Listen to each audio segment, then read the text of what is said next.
brought to you by Nova शुद्ध घी। जब जब खाए दिल खुश हो जाए, सदियों का नोवा शुद्ध देसी घी, सपना स्वस्थ भारत का। I love घी। तो आदाब, नमस्कार, गुड इवनिंग, सत श्री अकाल। एक बार फिर आप तमाम लोगों का स्वागत है क्राइम तक की कहानी के इस एपिसोड में। उम्मीद है पूरी फैमिली अच्छी होगी, अपना और अपनों का ख्याल रख रही होगी।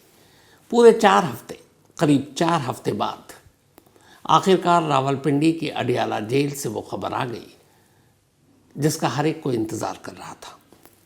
पाकिस्तान के एक्स प्राइम मिनिस्टर, पूर्व प्रधानमंत्री, पूर्व वज़ीर आज़म, 92 के पाकिस्तानी क्रिकेट टीम के world cup champion captain Imran Khan, जिनके बारे में तमाम तरह की अफवाहें, तमाम तरह की चर्चाएं पिछले हफ्ते से ही चल रही थी, आखिरकार ट्यूसडे यानी आज शाम इंडियन टाइम के हिसाब से करीब 6:30 बजे के आसपास उस खबर पर विराम लग गया।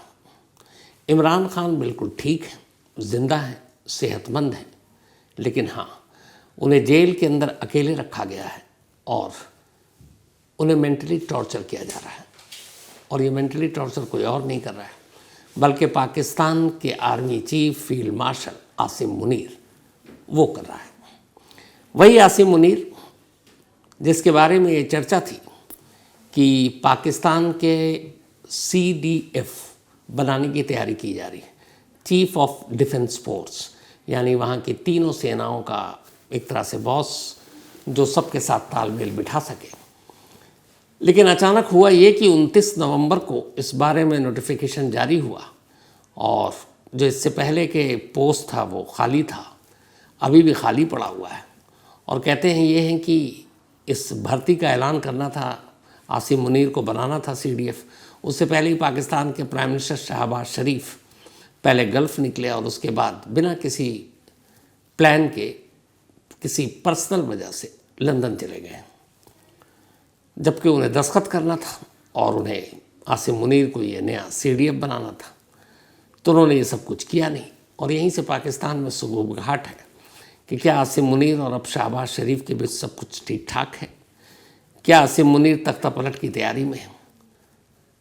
तो सारी बातें हो रही हैं और इसी बीच में आज इमरान खान का उनकी बहन से मिलना और इमरान खान के बारे में खबर देना। तो सिलसिलावार पेश है पूरी कहानी। मैंने आपको पहले बताया था कि इमरान खान की 3 बहनें, तीनों ने इस्लामाबाद हाई कोर्ट में एक रिट दाखिल की, यानी याचिका, और ये कहा था कि जो अडियाला जेल के जेलर हैं, तमाम कोशिशों के बावजूद वो इमरान खान से मिलने नहीं दे रहे। जबकि इसी इस्लामाबाद हाई कोर्ट ने ये फैसला सुनाया था काफ़ी पहले कि इमरान खान वीक में एक दिन, हर ट्यूसडे को अपनी फैमिली मेम्बर से मिल सकते हैं या अपनी पार्टी के जो ऑफिशियल्स हैं उनसे मिल सकते हैं, अपने वकील से मिल सकते हैं। मैक्सिमम एक बार में 5 लोग मिल सकते हैं और ये मुलाकात आधे घंटे की होगी। साथ ही इसी इस्लामाबाद हाई कोर्ट ने यह भी कहा था कि वीक में एक दिन इमरान खान फ़ोन पर अपने वकील या फैमिली मेम्बर से 30 मिनट के लिए बातचीत कर सकते हैं। इस्लामाबाद हाई कोर्ट के इस फैसले का अब तक पालन हो रहा था, लेकिन अचानक 4 हफ्ते पहले इस सारे फैसले पर रोक लगा दी गई, अघोषित। अडियाला जेल के जेलर ने कुछ भी नहीं कहा और बिना वजह फैमिली मेम्बर को, वकील को, हर एक को मिलने से रोक दिया। वो जेल जाते और बैरंग लौट आते। यहाँ तक कि इमरान खान से फ़ोन पर भी बातचीत नहीं होती। जो उनकी एक्स वाइफ है जमीमा गोल्ड स्मिथ, लंदन में रहती हैं और इमरान खान के जो 2 बेटे हैं वो भी उन्हीं के साथ लंदन में हैं। तो उनके बेटे फ़ोन पर बात कर लिया करते थे जेल से, लेकिन 1 महीने से उनसे फ़ोन पर भी बातचीत नहीं कराई जा रही थी। तो बहनों को मिलने नहीं दिया गया, वकीलों को मिलने नहीं दिया गया, बेटों से फ़ोन पर बातचीत नहीं कराई गई और फिर 4 हफ्ते से ये सब कुछ चल रहा था। तभी अफ़गानी मीडिया में ख़बर आ गई कि इमरान खान को जेल में मार दिया गया है और उनकी लाश कहीं और शिफ्ट कर दी गई है जेल के बाहर। इसी के बाद हंगामा मचा। अब कायदे से यहाँ पाकिस्तानी हुकूमत या फ़ौज आसिम मुनीर की मर्ज़ी के बिना तो पत्ता नहीं हिलता। एक बड़ा छोटा सा काम था, इमरान खान ठीक है, ज़िंदा है, इसका एक प्रूफ सर्कुलेट कर देते, किसी एक करीबी शख्स या रिश्तेदार को मिलवा देते तो सारी बात ख़त्म हो जाती। लेकिन ना शहबाज शरीफ की सरकार ने ऐसा कुछ किया, ना आसिम मुनीर की। इसी के बाद अडियाला जेल के बाहर धरना प्रदर्शन शुरू और फिर उन तीनों बहनों ने इस्लामाबाद हाई कोर्ट में एक याचिका दाखिल की कि जेलर के खिलाफ कंटेम्प्ट ऑफ कोर्ट का मामला दर्ज किया जाए, क्योंकि इसी कोर्ट के हुक्म के बावजूद वो मिलने नहीं दे रहे। उस पर कोर्ट ने ट्यूसडे यानी आज की सुनवाई की तारीख रखी थी। इस बीच में वहाँ खैबर पख्तूनख्वा या केपी जिसे कहें, उसके चीफ मिनिस्टर जो इमरान खान की पार्टी पीटीआई के ही है, 8 बार कोशिश की उन्होंने, 8 टाइम्स इमरान खान से मिलने की। अब सोचिए, एक चुनी हुई सरकार का मुखिया, मुख्यमंत्री, चीफ मिनिस्टर, वजीर आला, लेकिन उसे मिलने नहीं दिया गया। तो इसी के बाद ये ऐलान हुआ कि मंगलवार को रावलपिंडी और इस्लामाबाद हाई कोर्ट के बाहर पीटीआई के समर्थक प्रदर्शन करेंगे, जिसको लेकर सरकार भी घबराई। धारा 144 लगा दिया, मतलब 4 लोग इकट्ठे एक जगह पर नहीं जमा हो सकते। बैरिकेडिंग कर दी गई, फोर्स एक्स्ट्रा तैनात कर दी गई, अडयाला जेल के बाहर भी, हाई कोर्ट के बाहर भी। फिर बड़ी तादाद में पीटीआई के समर्थक आज निकले, कोर्ट के बाहर भी और अडयाला जेल के बाहर भी। अब इधर पाकिस्तानी हुक्मरान आसिम मुनीर, इन सब को भी लगा कि इमरान खान की पॉपुलैरिटी बहुत ज़्यादा है, तो इमरान खान जितने मशहूर हैं, मकबूल हैं पाकिस्तान में और ख़ास तौर पर जेनजी के बीच में, यानी नौजवानों की पूरी जो नस्ल है उनके बीच में, उसे सरकार और आसिम मुनीर को भी डर लगा। और कहते हैं कि आसिम मुनीर ने ही फिर उन्हीं के इशारे पर, जाहिर सी बात है पाकिस्तान में उनके बिना तो कोई पत्ता भी नहीं हिलता। इस्लामाबाद हाई कोर्ट में आज सुनवाई हुई, लोग जिस तरीके से सड़कों पर उतरे, उसके बाद इस्लामाबाद हाई कोर्ट ने दोपहर 3:30 बजे पाकिस्तानी टाइम के हिसाब से, यानी जब भारत में 4 बज रहा था, तब अपना फैसला सुनाया। उन्होंने कहा कि 3 बहनों में से एक उज़्मा खान को अडयाला जेल में इमरान खान से मिलने की इजाज़त दी जाती है। जैसी ये खबर आई, 4 हफ्ते से इमरान खान को लेकर तमाम तरह की बातें हो रही थी, तो इस खबर के फ़ौरन बाद उज़्मा खान ने ऐलान किया कि वह अदालत के हुक्म पर अडयाला जेल जा रही हैं। अब अडयाला जेल के जेलर और बाकी स्टाफ की भी क्या औकात कि अब मिलने से रोके। एक तो कोर्ट का ऑर्डर, और कोर्ट का ऑर्डर मतलब आसिम मुनीर की मर्जी। इसी के बाद शाम करीब 6 बजे के आसपास पहुंचती हैं उज़्मा खान जेल में, और वहाँ कुल 20 मिनट तक अंदर रहती हैं। अब बाहर हर एक की निगाहें उज़्मा खान बाहर आती हैं, क्या कहती हैं, क्योंकि आप याद रखें 1 हफ्ते से इमरान खान के बारे में खबर आ रही है कि अब वो नहीं है, उनकी मौत हो गई, उन्हें टॉर्चर किया गया, सारी चीज़ें। और जिस तरीके से सरकार और सेना ने वहाँ के सारा काम किया और भी इस चीज़ों को तूल दी, हवा दी। 20 मिनट की मुलाकात के बाद आखिरकार इमरान खान की बहन उज़्मा खान अडयाला जेल के बाहर आती हैं। बाहर मीडिया का जमावड़ा, भारी फोर्स। बाहर आने के बाद मीडिया उन पर टूट पड़ती है, सवाल पूछती है। और तब 4 हफ्ते बाद पहली बार अडयाला जेल से पुख्ता खबर बाहर आई उज़्मा खान की शक्ल में। उन्होंने कहा कि इमरान खान जिंदा है। उन्होंने क्या कुछ कहा, बहुत शॉर्ट में कहा, वो आप खुद सुनिए। इतना बताइएगा कि खान साहब की सेहत कैसी है, वो कैसे लगे आपको, क्या बात की उन्होंने? सेहत अल्हम्दुलिल्लाह ठीक है, मगर ज़हनी वो उन्होंने बड़े गुस्से में थे। कहते हैं कि हमें ये मेंटल टॉर्चर कर रहे हैं, और सारा दिन कमरे में बंद, थोड़ा सा बाहर जब निकल सकते हैं, कोई किसी से कम्युनिकेशन नहीं। कहते हैं कि आसिम मुनीर जिम्मेदार है, ये सब कुछ हो रहा है। बाकी कितनी देर मुलाकात रही है मैडम आपकी? डिटेल में बात। अच्छा, सेहत उनकी ठीक है? तो ये उज़्मा खान थी, इमरान खान की बहन। हालांकि इन्होंने कहा कि वो पूरी बात, चूँकि वो 20 मिनट अंदर रही हैं, लगभग 15 मिनट की मुलाकात रही होगी, अपनी बाकी दोनों बहनों के साथ बातचीत करने के बाद वो मीडिया से मुखातिब होंगी और उन्हें बताएंगी कि इमरान खान ने क्या कहा। लेकिन इस छोटी सी बातचीत में उन्होंने कहा कि वो ठीक है, लेकिन उन्हें अंदर एक अलग कमरे में रखा जा रहा है, मेंटली टॉर्चर किया जा रहा है, और बाकायदा नाम लेकर कहा कि ये सब कुछ Pakistani army chief field marshal Asim Munir के इशारे पर हो रहा है। आसिम मुनीर इमरान खान को परेशान कर रहा है, ये उनकी बहन ने कहा। बाकी और क्या बातचीत हुई, इमरान खान गुस्से में थे, उन्होंने ये भी कहा, आपने सुना।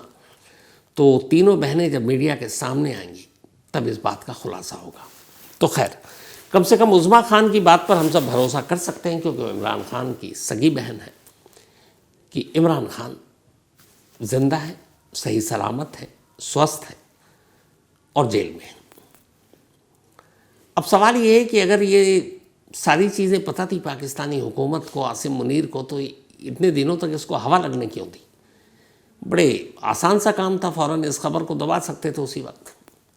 तो जो अंदर से खबर आ रही है वो ये है कि असल में ये ईगो था आसिम मुनीर का। आसिम मुनीर और इमरान खान की बड़ी पुरानी दुश्मनी है, और इसी ईगो के चलते आसिम मुनीर जो है वो नहीं चाहते थे कि इमरान खान के बारे में कोई सबूत बाहर आए। लेकिन शहबाज शरीफ इसके उलट उनकी सोच थी। शहबाज शरीफ का ये था कि जितनी ज़्यादा देर तक, जितना वक्त गुजरेगा और इमरान खान को लेकर बाहर अफवाहों का बाज़ार गर्म रहेगा, तो जो इमरान खान की पॉपुलैरिटी है पाकिस्तान में, उसको देखकर शहबाज शरीफ को डर लग रहा था कि उनकी अपनी कुर्सी ना चली जाए, उनकी सरकार ना चली जाए, कहीं जनजी नेपाल टाइप हालात ना बना दे। तो शहबाज शरीफ और आसिम मुनीर यहाँ पर दो अलग अलग राय रख रहे थे इमरान खान को और उनकी खबर को लेकर। शहबाज शरीफ का ये था कि भाई मिलने की इजाज़त दे दो, बहन जो भी या बेटे आएंगे मिलेंगे, बाहर मीडिया को बता देंगे, सब ठीक है, मामला ख़त्म, धरना प्रदर्शन सब ख़त्म। लेकिन आसिम मुनीर का कहना था कि नहीं, कोई नहीं मिलेगा।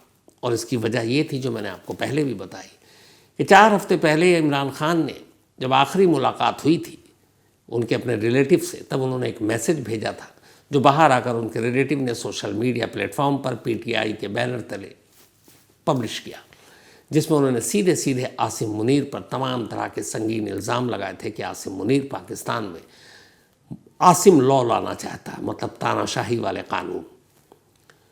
पूरी बुराई की थी। और कहते हैं इसी एक पोस्ट से आसिम मुनीर चिढ़ गया, और उसके बाद आसिम मुनीर ने फिर कहा कि अब क्या सबक सिखाए, पहले से ही जेल में इमरान खान 2 साल 4 महीने तो हो गए। तो कहा ठीक है, अब एक काम करो, किसी से मिलने ही मत दो, ताकि कोई मैसेज बाहर तक पास ही ना हो। और यही वजह है कि एक ज़िद की खातिर इतना कोहराम मच गया। अब बात सिर्फ यहाँ तक नहीं है, फिर हुआ ये कि खैबर पख्तूनख्वा यानी केपी पाकिस्तान का एक बड़ा सेंसिटिव स्टेट है। अब वहाँ पर पीटीआई की हुकूमत है, वहाँ पीटीआई के चीफ मिनिस्टर हैं। खैबर पख्तूनख्वा के जो चीफ मिनिस्टर हैं वो भी बहुत फेमस हैं, और उन्होंने ही 8 बार जाकर जेल में मिलने की कोशिश की, 8 बार मना कर दिया गया एक संवैधानिक पद पर बैठे हुए शख्स को। तो उन्होंने फिर धमकी दी थी कि पूरे पाकिस्तान में धरना प्रदर्शन सब कुछ होगा। और खैबर पख्तूनख्वा को लेकर फिर ये भी हुआ, इनडायरेक्टली आसिम मुनीर की तरफ से धमकी आई कि अगर इमरान खान के मुद्दे को तूल दोगे या फिर इस तरह से कुछ लॉ एंड ऑर्डर को प्रॉब्लम क्रिएट करोगे, तो वहाँ पे जैसे अपने यहाँ होता है गवर्नर रूल लगा देंगे, जो स्टेट में एक चुनी हुई सरकार को गिरा देंगे और वहाँ फिर गवर्नर रूल होगा, यानी सेंटर जो है वो हुकूमत करेगी। तो पीटीआई की सरकार उसे एक स्टेट से भी ख़त्म कर दी जाएगी। लेकिन जैसे ही ये आई कि ऐसा हो सकता है, शहबाज शरीफ ऑर्डर गए। उन्हें पता था कि अगर खैबर पख्तूनख्वा की चुनी हुई सरकार, जो इमरान खान की पार्टी पीटीआई की ही है, अगर गिराया और वहाँ गवर्नर रूल लगाया तो इसका उल्टा असर होगा, और ये सिर्फ खैबर पख्तूनख्वा तक नहीं रहेगा बल्कि पूरे पाकिस्तान में ये आंदोलन फैल जाएगा, और फिर जनजी का कुछ नहीं कहा जा सकता। तो शहबाज शरीफ चाहते नहीं थे, आसिम मुनीर की हसरत यही थी कि ऐसा हो। यहाँ पर भी दोनों में टकराव हुआ, अभी तक तो खैर लगा नहीं। तो ये सारी चीज़ें थी। आखिर में आज इमरान खान की बहन को जो इजाज़त दी गई, उसकी वजह ये थी कि आसिम मुनीर को झुकना पड़ा। उन्हें लगा कि अगर ये ज़्यादा दिन मामले को तूल देंगे तो वाकई कहीं ऐसा ना हो कि अब तक सरकार के ख़िलाफ़ धरना प्रदर्शन होता था, अब कहीं उनके ख़िलाफ़ भी ना शुरू हो जाए। और ऐसा नहीं, इससे पहले आपको याद होगा पाकिस्तान में आर्मी के ख़िलाफ़ भी ये हो चुका है। कई आर्मी अफसरों के घरों को फूंक दिया गया था, शायद साल भर पहले की बात है। इसमें भी इमरान खान को एक मुलजिम बनाया गया कि उनके इशारे पर हुआ था। तो कहीं ये गुस्सा आसिम मुनीर के घर तक ना पहुंच जाए, इस बात का भी डर था, इसलिए आसिम मुनीर को झुकना पड़ा। और साथ ही दोनों चीज़ें चल रही थी, इधर इमरान खान का इशू था, उधर ये था कि चीफ डिफेंस स्टाफ सीडीएफ, बल्कि सीडीएफ फोर्स के लिए आसिम मुनीर को चुना जाना था। लेकिन शहबाज शरीफ के साथ जो रिश्ते ऐसे हुए तो अभी तक उन्होंने साइन ही नहीं किया। 29 नवंबर से ये पोस्ट खाली है, आज 2 दिसंबर तो हो ही चुका है। तो अब उसमें था शहबाज शरीफ कहीं पलटी तो नहीं मारने वाले, और इसीलिए वो लंदन निकल गए बिना साइन किए हुए। अब आसिम मुनीर 2 तरफ से घिरे हुए, एक इमरान खान के सपोर्टर की तरफ से, दूसरी अब सरकार को भी डर लग रहा है कि ज़्यादा आसिम मुनीर की तरफ चलें तो क्या होगा। लेकिन यहीं पे एक तीसरा थ्रेट आ गया है, जो एक्सपर्ट्स हैं पाकिस्तान के अंदर बैठे हुए, उनका कहना है कि अगर आसिम मुनीर को यकीन हो गया कि शहबाज शरीफ अब उनसे कन्नी काटने के चक्कर में और ये CDF वाला पोस्ट दे नहीं रहे, तो क्या पता फिर पाकिस्तान में एक बार और कू हो जाए, यानी सरकार का तख्ता पलट और आसिम मुनीर, जो पाकिस्तान का एक लंबा इतिहास रहा, एक और मिलिट्री शासन। फील्ड मार्शल वैसे ही बन चुके हैं। नवंबर पिछले महीने 2025 में आसिम मुनीर को रिटायर भी हो जाना था, लेकिन अपने दबदबे और ताकत के बल पर शहबाज शरीफ पर जो एहसान किया था सरकार बनाने में, उसके बदले में उन्होंने 3 साल का एक्सटेंशन ले रखा है, तो वो 2028 तक ऑलरेडी है।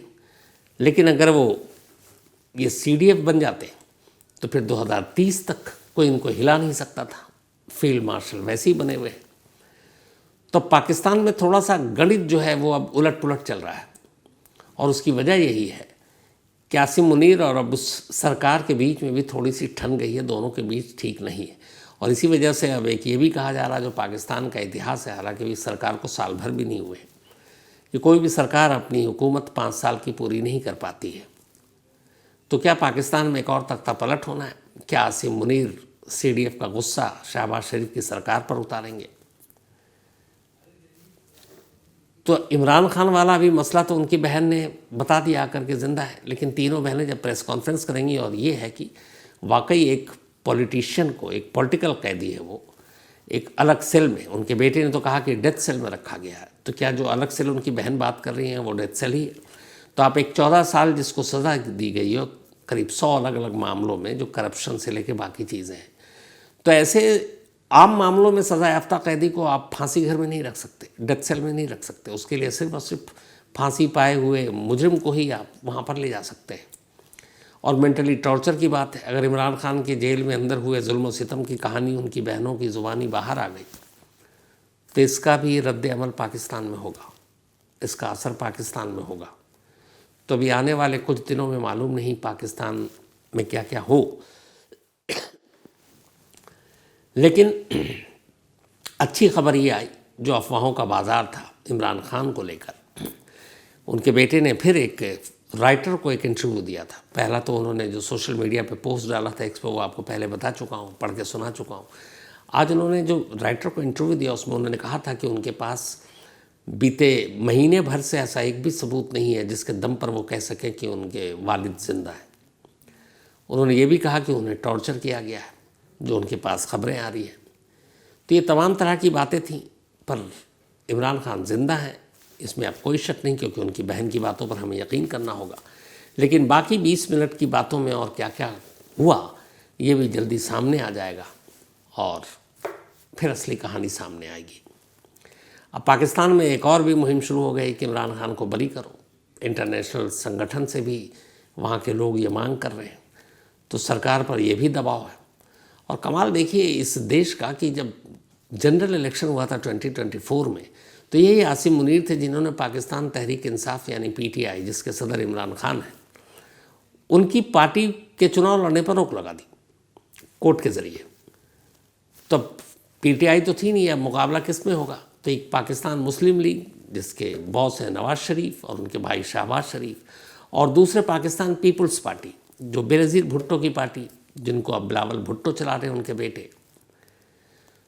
तो तब इमरान खान ने ये ऐलान कर दिया था कि ठीक है, हमारे PTI के बैनर तले तो चुनाव नहीं लड़ सकते, लेकिन तुम लोग इंडिपेंडेंट कैंडिडेट के तौर पर लड़ो, PTI सपोर्टर के तौर पर। और वो लड़े, 95 सीटें जीत गई PTI, इंडिपेंडेंट कैंडिडेट, बिना बैनर के PTI के झंडे तले। सोचिए, कन्फ्यूज़न बहुत सारे वोटरों को हुआ होगा, ना होता तो पता नहीं ये सीट कहाँ तक जाती।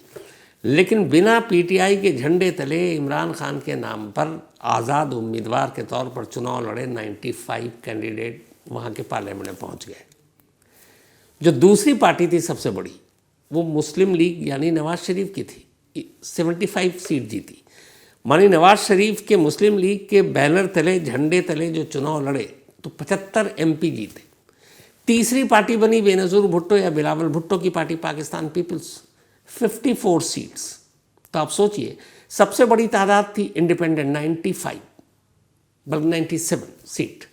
दूसरे नंबर पर नवाज शरीफ 75, तीसरे नंबर पर पाकिस्तान पीपल्स पार्टी बिलावल भुट्टो 54 सीट्स। अब जब इस तरह के रिजल्ट आए तो उस वक्त भी आसिम मुनीर ने यही खेल खेला, क्योंकि इमरान खान को किसी भी कीमत पर वो सरकार में देख नहीं सकता था। तो उसने दो कट्टर दुश्मन, नवाज शरीफ और बिलावल भुट्टो और आसिफ अली जरदारी, बिलावल भुट्टो के फादर, इन दोनों पार्टियों को बोला एक साथ आ जाओ। फिर नवाज शरीफ और बिलावल भुट्टो की पार्टी के बीच में गठबंधन हुआ और दोनों मिलकर दोनों ने सरकार बनाई, जो अभी चल रही है ये गठबंधन वाली सरकार, सिर्फ इसलिए ताकि इमरान खान की पार्टी को अलग रखा जाए इस सरकार से। सरकार बनाने के बदले में आसिम मुनीर ने ये वचन लिया शहबाज शरीफ से कि तुम मुझे पाकिस्तान आर्मी चीफ बनाओगे। कुर्सी चाहिए थी भैया, क्या करें, शहबाज शरीफ खुशी खुशी मान गए।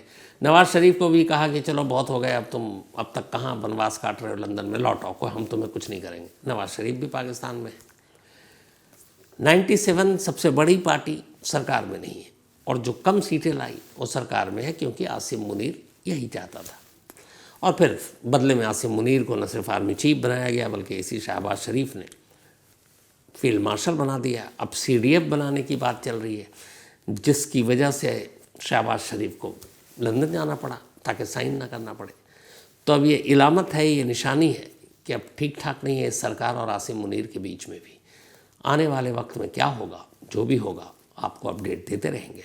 फिलहाल आज कहानी में इतना ही, लेकिन कहानी ख़त्म करूं उससे पहले वही अपना सिलसिला। आज हमारे star reporter, star team member Chirag Gothi, जिन्हें आप लगातार क्राइम तक पर देखते हैं, सुनते हैं, उनका बर्थडे है। तो आज हैप्पी बर्थडे। एक तो पहले चिराग, हमेशा तुम अच्छे रहो, खुश रहो, यूं चमकते रहो, और थोड़ा सा अपने साथियों पे गुस्सा कम किया करो। सब तुम्हारे कुलीग हैं, जूनियर हैं, लेकिन दिल के अच्छे हो तुम, गुस्सा करते ही फिर मान भी जाते हो। आज चिराग गोठी ने अपने बर्थडे पर पूरी टीम को लंच कराया और पूछ कर किसको क्या खाना है। तो मैंने अपनी फरमाइश रखी थी छोले भटूरे, तो मैंने वो खाई आज। बाकी सबको पिज़्ज़ा और अपने अपने पसंद का खाना मिला। तो थैंक यू सो मच इस ट्रीट के लिए, इस पार्टी के लिए चिराग। और चिराग आज जल्दी चले गए हैं, क्योंकि उन्हें कहीं शादी में भी जाना था और फिर फैमिली के साथ भी बर्थडे मनाना था। तो कोई नहीं, enjoy your day Chirag, and happy birthday once again पूरी Crime Tak team, Crime Tak family member की तरफ से। और तुम्हारे तीनों लाल आज उनके साथ एंजॉय करो। इसके अलावा आज अमित पटेल का भी बर्थडे है, तो अमित भाई हैप्पी बर्थडे, आप हमेशा अच्छे रहें, खुश रहें। साथ ही माधव चंडेल, इनका भी आज जन्मदिन है, तो माधव साहब आपको भी हैप्पी बर्थडे। इसके साथ ही कहानी में आज इतना ही है। अब आपसे मुलाकात होगी कल रात 9 बजे किसी नई कहानी के साथ। तब तक अपना और अपनों का ख्याल रखिएगा। Thank you very much.